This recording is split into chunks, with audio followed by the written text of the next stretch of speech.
virtual wall called PlayStation Home. It's a 3D environment. It looks like a video game, but there's no. You are not supposed to beat any monster, or there are. It's not a game, but an environment where people can socialize, can be creative, can meet each other, and can do amazing stuff. And it's an environment, a 3D environment, where I do have the control of the movement and of my character, and also I can control what my character is looking at. And I think that those are like the two things I do need as a photographer in the physical world too. That I move around, I look, and when I see something that I'm interested in, I take a picture. I capture like this amount of visual information that I want to capture. No? And for 5 years I've been inside this environment trying to document what people was doing in this world. No? At the beginning I was asking if I could take a picture, and after a lot of trying I found a guy who said, okay, if you want. And then we found like a nice background, and I took a portrait of him. Sorry, can you just maybe unpack that? How does it work? Who do you ask to take a picture? So you're the guy on... I'm Orkstar, yeah, that's my nickname. Yeah. And it says clearly that I'm taking pictures. And then I met one boy called Playboy X, and I started to talk with him, and I asked him if I could take a picture. And many people, when I asked them if I could take a picture, they were, no, fuck off, go away, I'm not interested in your photography. But I found some that they were interested, and then I started to, not just to take pictures, but also to interview them and ask them what they were doing in this world, or what things they did like from this environment. Because in this environment, one of the things that blow my mind is that I was able to see what people were saying. So as a photographer, I was able for the first time to photograph words or to photograph conversations. And it was like something that in the physical world we will never be able to capture. No? So I started to take pictures when I asked something, and take pictures when they were like responding, no? And I told them that I was a photographer in real life. That after doing this project, my mind changed, and I think that we are used to say the digital world and the real world, or the real life. And I think that both environments, the digital and the physical, are real. They are different in a way, but both of them are real. And I met people here who found love. I met people here who are creative, and that they do real things, no? And when I was, this project became a book, and this project is being shown in this, in the Postcards exhibition here in Arlés. And during the 5 years I met, this was one guy who found his partner in this environment, and they fall in love, and now they are living together in England. I found a girl from United States who loves fashion, and that he found in this environment a place to play with many different outfits and to be creative and share with other girls the things she liked about clothing. And a church from United States where you can go on Sunday for praying, and some other crazy things.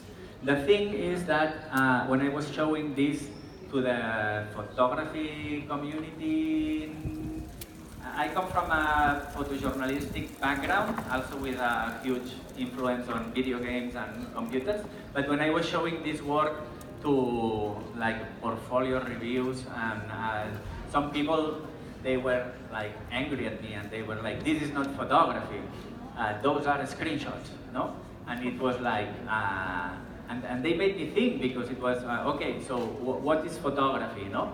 And I think, after a lot of thought, that photography is like the ability to capture like a small part of visual information of the environment I'm living in. In the physical world, it's a 3D environment, and I move around, we look and say, okay, this is a crop, and this is what I like, so let's capture this, no? And when we talk about digital photography, I think that the transformation that photography had suffered in those years starts with the digitalization of the film. The film disappears and we have sensor. Also the laboratory disappears and we have a computer. The files, we don't print them on paper anymore, they are digital files. The photo album, everything has been digitized, but we still photograph analog things. Those are two pictures, one from Ansel Adams in Yosemite. He was taking a picture of the mountains in Yosemite, and these are a group of photographers from Magnum with digital cameras, but both photographers are taking pictures of this mountain. They are still, or we are still photographing digital stuff. And my question is, nowadays, that we spend half of our life living in front of a screen, where do we leave photography? Do we leave it behind? I think that nowadays that we are spending, we do work in front of the screen, we do socialize, we do get culture. So what happens with photography? What is photography? And I think that when we live in front of the screen is the environment where we are living. So taking a screenshot can be the final step in the digitalization of photography, where the subject is also digital. And understanding the screenshot as the next step in the digitalization of photography. And what I've been trying to do is try to see if through screenshots I can document my life.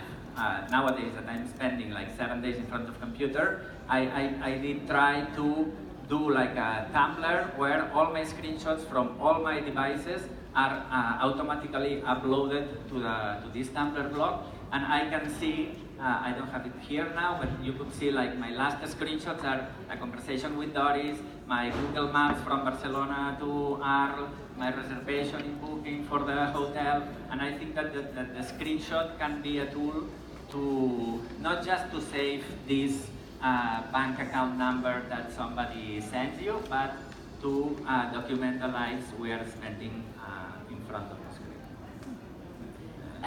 But you have to take the screenshots yourself, right? It's not automatized. No. Actually, yeah. I'm the one who decides which part of the screen I do capture, and You, it's like in the physical world that you decide what you want to keep or what you want to save. But since I started to do this Tumblr blog, I sensed that the way I took screenshots changed. Because before, I was just taking screenshots of things that I needed to remember at some point or to do some functional reasons. But afterwards, I started to take screenshots of many things that maybe before I was not going to take, but that they were signs of what was going on in my life. And this could be I don't know, a pop-up from the email that someone tells me something, or an alert in some place, or something that I'm reading on the internet, or a Google Maps direction from one place to another, this is the idea behind, or what I think that we can find behind those screenshots where the camera disappears and where it's not possible. Well, the other way to do this would be like this guy that is with an analog camera shooting a screen, but it's what I do. Okay, thank you very much. I think just in terms of is the screenshot photography, and I'm thinking about how many screenshot projects I've actually seen here in Arles. I don't know how many. How many are there? There's yours, definitely.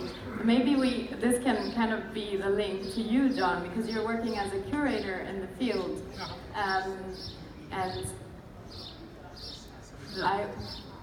You already have. And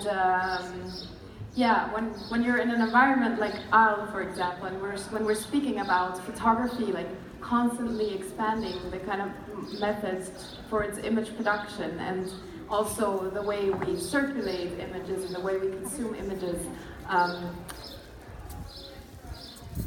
Do you feel like in the field of photography this is discussed a lot, or this comes up a lot? If it is discussed, it's usually discussed as a tool and not as a culture, and that's something that I think that we really need to address. We usually discuss photography as just as a technique and not as a culture which has like wider ways of understanding and can be like criticized from many other points of view, which has its own folklore depending on the device.